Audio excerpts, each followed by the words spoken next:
In the biblical story of the Tower of Babel, all of humanity once spoke a single language until they suddenly split into many groups unable to understand each other.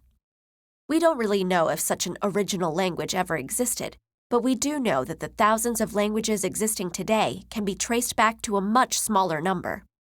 So how did we end up with so many? In the early days of human migration, the world was much less populated.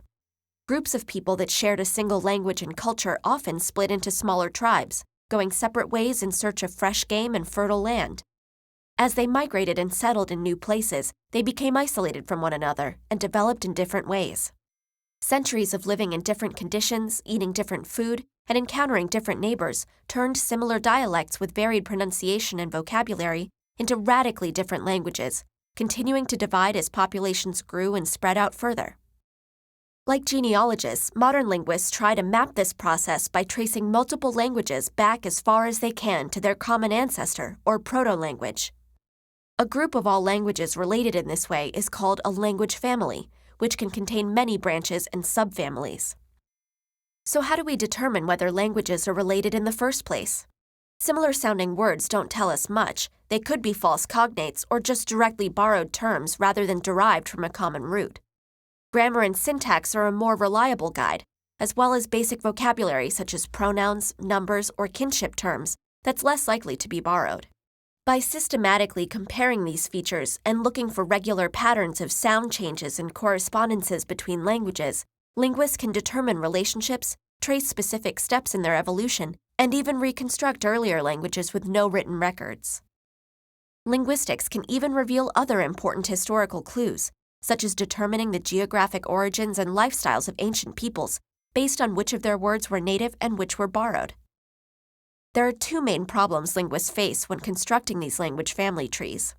One is that there is no clear way of deciding where the branches at the bottom should end, that is, which dialects should be considered separate languages, or vice versa. Chinese is classified as a single language, but its dialects vary to the point of being mutually unintelligible, while speakers of Spanish and Portuguese can often understand each other. Languages actually spoken by living people do not exist in neatly divided categories, but tend to transition gradually, crossing borders and classifications. Often the difference between languages and dialects is a matter of changing political and national considerations, rather than any linguistic features. This is why the answer to how many languages are there can be anywhere between 3,000 and 8,000 depending on who's counting. The other problem is that the farther we move back in time towards the top of the tree, the less evidence we have about the languages there.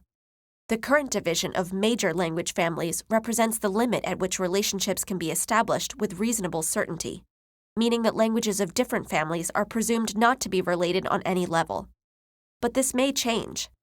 While many proposals for higher-level relationships or superfamilies are speculative, some have been widely accepted, and others are being considered, especially for native languages with small speaker populations that have not been extensively studied. We may never be able to determine how language came about or whether all human languages did in fact have a common ancestor, scattered through the babble of migration. But the next time you hear a foreign language, pay attention. It may not be as foreign as you think.